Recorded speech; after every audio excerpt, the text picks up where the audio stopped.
Okay. Secondly, enra ay 20th August. Yeah. 2024. Yeah. Public Accounts Committee in second letter from GBC ho. GBC Mr. Munyasa letter na. GBC letter mo address it to the Public Accounts Committee. GBC for ni indicate say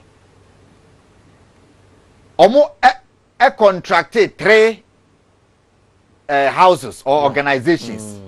3. Yeah. Mensaka sa kratana Darius o share me Twitter page wa ma post to sa letter. Yes. The letter from GBC to Public Accounts Committee. Yes, me pa cho monko down ma me kakra. Yes, anyway. So GBC letter no there be anyway. Anyway, me pe GBC there now what they call public as. Okay, this is it. The me kind pa cho mon share letter we. Ma me date no kosro kakra bi na me share dates a o de call here.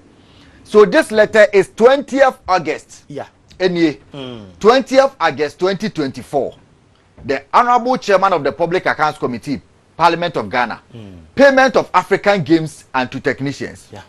The management of GBC wishes to respond to 2 statements made at the Public Accounts Committee as public interest questions, which was broadcast live. Per an agreement with the Ministry of Youth and Sports, GBC as the official broadcaster was to supervise the technical production team that were to bring into the country their own production equipment and to undertake the production of the African Games. It is important to clear that GBC was the official broadcaster but not responsible for the technical production of the games.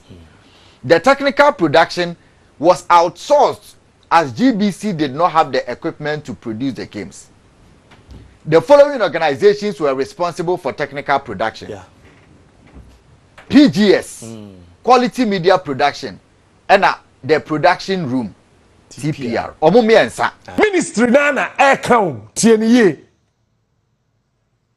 Hey, the Ministry of Youth and Sports through the local organizing committee received proposals from various stakeholders for the production and broadcasting rights for the 13th African Games. Question number 1 about point A, and it said, who were the said various stakeholders and who are those who wanted the broadcasting right apart from GBC? Publish the names. We want to know. And we indicate here 20th August.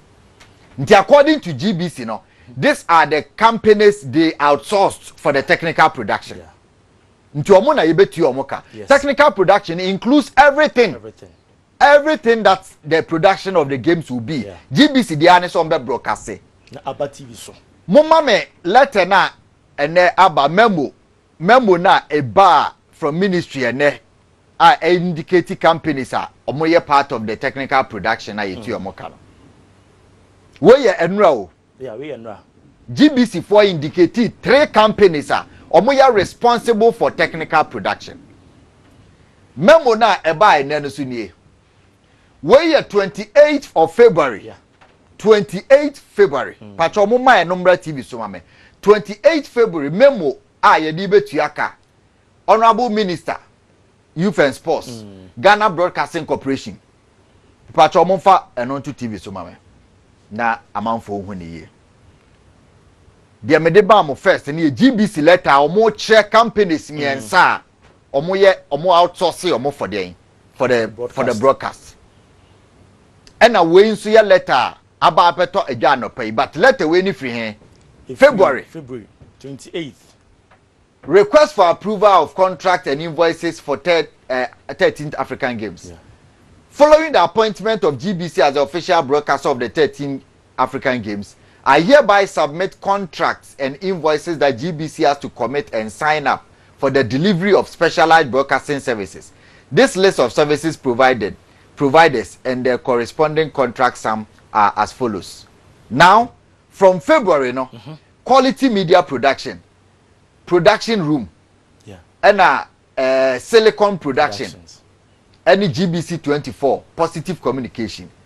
And I jump from 3 na GBC force omo contract omo no as far back as February na yes 6 6 companies na mutua omo ka for production and then a letter na mo de come public accounts committee nra no mo indicate 3 positive communication na free mu omo free and a silicon production so free and omo channel no so free so omo channel no de omo indicate so omo nya 105 enti no ka ho 4 enti say abeda ne 6 enti letter na e call nra no ade na omo indicate companies a omo agi payment nyina se mo na mo outsource ma we mu anyway mu dia ade na man tranka ho prekwan koma public accounts committee say yenya 105,000 but positive communication so enya 20,000 and the silicon so nya 165,000 dia mo de koma public accounts committee no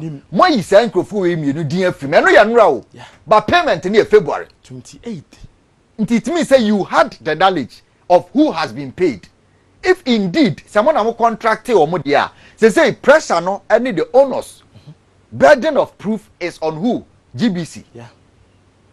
Mene wo ye adwuma, ma me breaking it down. And I would Darius so say wo adwuma me dia ma we adoi. Wo beje me 1,000 cedis. Yeah. Wo ko hwe adon na so wo nko untumi no. This wo kofo obi o machine ni mowa. Okay. Enti ono so only that sign contract. Enti wo dia metia 1,000 ne ma wa. Wa obe den, wo betete wo mo dia momo. Ukoi wakofa nipa miensa say omo na oni ombedo and what travel me say I need my 1,000 cedis to pay these people. Okay. Wo de sa letter ne ba last month o. Afa wo wie ye na adon wa wie matia oka according to me mama 1,000 no. Na penchem bi aba ho a nipa na miensa na wo twe omo di ba so omo na ebe bo amo adon no we be do we be shi we be sesa ni nyina be kwa akosi 600 me de 400 na wo matia 1,000 amount assemble ho biemu a na afa wo ne list ne ba wa list nipa mienu pe instead of miensa na ombedo ye no nti ba ko no wo na wo fa na mia na me de ne force so share wo kon mia na me fa no so that's how it no say see here we don't know. Yes, because GBC letter no mo de call ye ne de e tire say o mo na list is ankrofo ya but public accounts committee no a eye record parliament no moyi ho na ye probi no moyi ankrofo we na frim. I am daring the ministry to publish the names. If a cousin of the president's company was not part of it, I am daring the minister, if his friend was not part of the bidding, publish the names. Nonsense. My question am ibusa no say adentina as far back as February, mo list companies are omo ye nsia, including yourself. Yes. Afa enura ya monchechire mu nipa omoji ska na ma list nipa no miensa. Why would you no kura? Why mienu afim? Mienu no mo ye hwan? Ah, wantumi amfa mo anhye mu nura. Se nura na wo twe for payment ne dia na aka se bia na omunya anya adwuma no nwie. February and I demand payment for 6 service providers. And it was even before the event. February. Yes, before the event. Yeah. And now they let the call ministry say nkrofo nyina yentu omoka. Afa August, yes if a list of people who got paid that what they train a call.